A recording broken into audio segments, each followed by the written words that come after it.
अगर आपने लैंग्वेज गलत सेलेक्ट कर ली तो सीटेट पास नहीं होने वाला, 60 नंबर आपके गए। और जब 60 नंबर की बात होती है तो सीटेट में बिल्कुल फेल हो, ये मान के चलिए। तो सबसे बड़ा रोल होता है सीटेट में लैंग्वेज का। 60 नंबर आती है, चाहे पेपर 1 हो या फिर आपका पेपर 2। अगर लैंग्वेज गलत सेलेक्ट करोगे तो सीटेट तो पास नहीं होने वाला। और आप में से आधे बच्चे ऐसे जिसे पता ही नहीं लैंग्वेज कैसे सिलेक्ट की जाती है।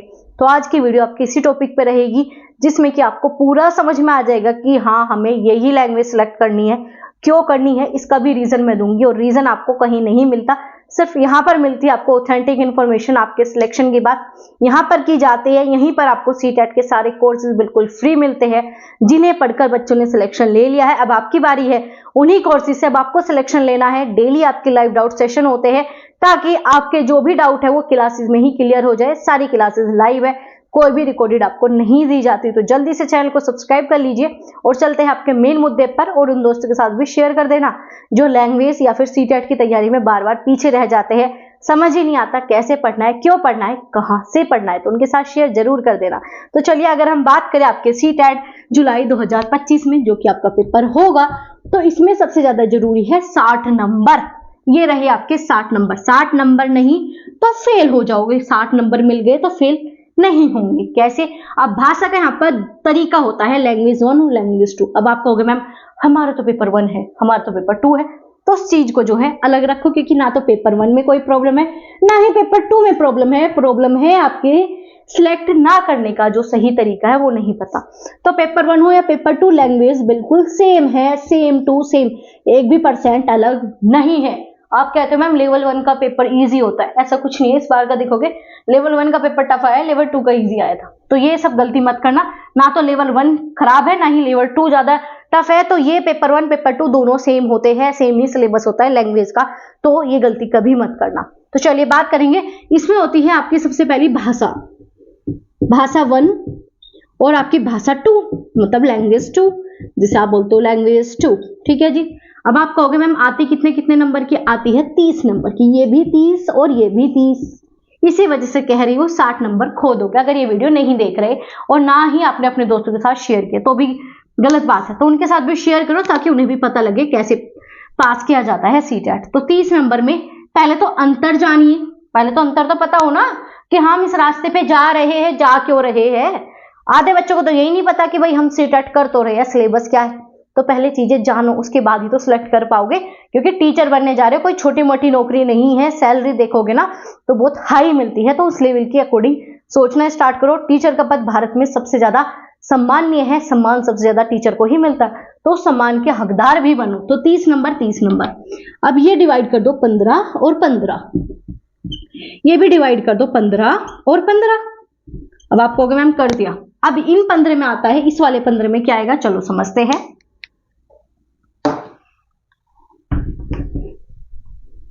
तो अगर हम बात करें इस 15 में, एक आता आपका आरसी। आधे बच्चों को यही नहीं पता आरसी क्या होता है, रीडिंग कॉम्प्रिहेंसिव, जिसे बोलते हो आप गद।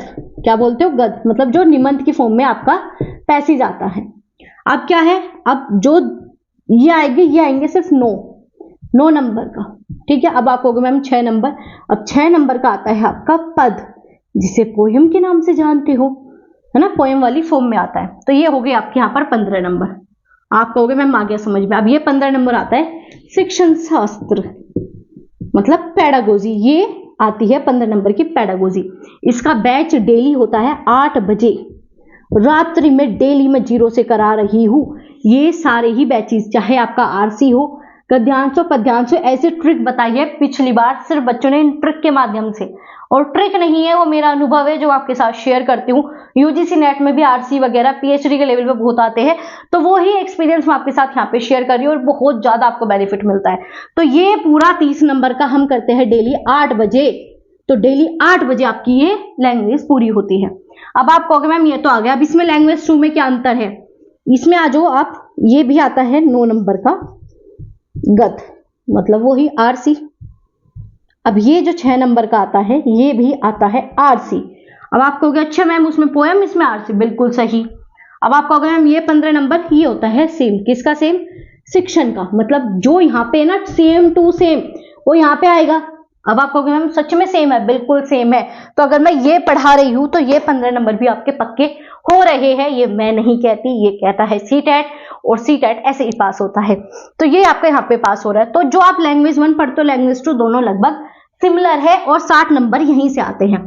तो अगर हम बात करें सिर्फ अंतर क्या होता है, यहाँ पर आते हैं 2 आरसी, मतलब 2 आते हैं आपके गद, और वहां पर आता है गद और एक पद, मतलब एक पैसेज वाली फॉर्म में ऐसे और एक पोएम वाली में, है ना। आपने पोएम भी पढ़ी है, पैसेज भी पढ़े हैं, 9th 10th करके आए हो ना। प्रोज, तो वो आता है प्रोज और ये आता है आपका पोएट्री। ऐसे ये प्रोज और ये भी प्रोज आता है। यही अंतर है लैंग्वेज 1 लैंग्वेज 2।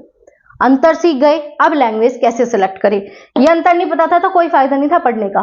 तो अब क्या है, भाषा 1। अब मान लीजिए आपकी हिंदी बहुत अच्छी है तो हिंदी इसमें लो, इसमें कोई भी लैंग्वेज ले सकते हैं, और इसमें इंग्लिश कोई भी लैंग्वेज ले लो।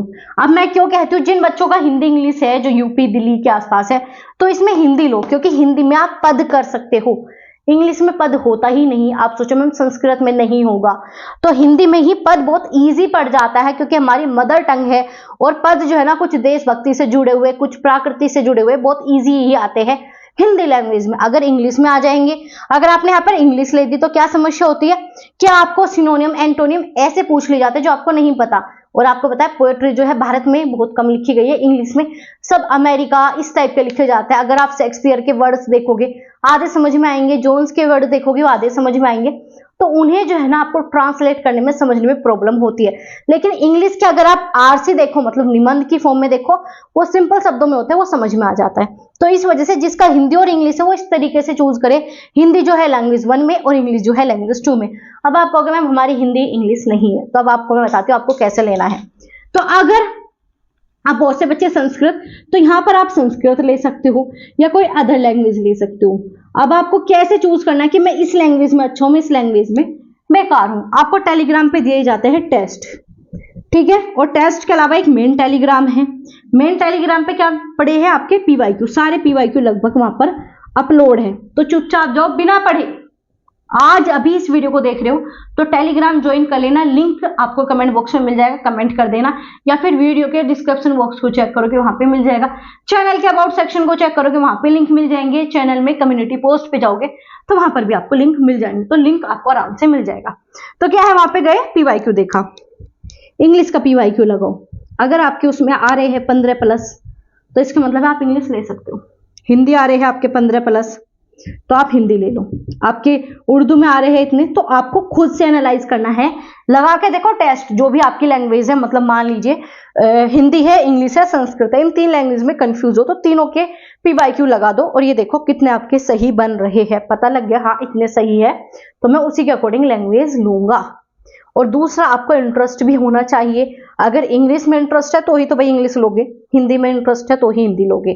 तो इस तरीके से आपको अपनी लैंग्वेज चूज करनी है। लैंग्वेज में अंतर सिर्फ यहाँ पे है, बाकी सेम टू सेम है, 60 नंबर सेम टू सेम। और ये भी अंतर कुछ नहीं है, जब यहाँ पे आरसी में आपको सिखाई दूंगी तो ये आरसी ऑटोमेटिक यहाँ से हो जाएगा। तो जो हमारी क्लासेस है वो 60 नंबर की क्लासेस है, तो जाकर जरूर देखना। तो समझ में आया कैसे लैंग्वेज सिलेक्ट करोगे। पहले तो मैंने हिंदी इंग्लिश वालों के लिए तो यही बता दिया। अब जिनका हिंदी इंग्लिश नहीं है वो अपना पीवाईक्यू डाउनलोड करो, उसमें प्रैक्टिस लगाओ, देखो कितने क्वेश्चन सही हो रहे हैं। जिस लैंग्वेज में आप कंफर्टेबल फील करो, जिसमें आपको लगे हाँ मैं इसमें कर सकता हूँ, और जिसके क्वेश्चन आपको पढ़ते समय ये लगे हाँ थोड़ी सी मेहनत में ये मेरे से हो जाएगा, तो वो करो। अपने आप पे विश्वास रखो, किसी के भी चीजों को थोपा हुआ मत लो। अगर किसी ने कहते नहीं आप हमारे बैचेस में आओगे आपको सिर्फ उर्दू ही लेनी है, गलती मत करना। जो पढ़ते आए हो, जो पढ़ा रहा है, जो जिस लैंग्वेज से जुड़े रहे हो वही लैंग्वेज लो। अब आपके मन में एक डाउट आता है, मैम हमने तो बीए में कभी इंग्लिश नहीं ली, हमने तो 12th में कभी इंग्लिश नहीं ली, तो उसका घंटा फर्क नहीं पड़ता। घंटा फर्क इसलिए नहीं पड़ता, कोई आपसे नहीं पूछेगा सीटेट किस लैंग्वेज में पास हुआ, चाहे आप इंटरव्यू में जाओ, कहीं भी बैठो, केवीएस एनवीएस कहीं पर भी जा रहे हो, सीटेट में सिर्फ इतना ही है, 90 नंबर लेके आ जाओ।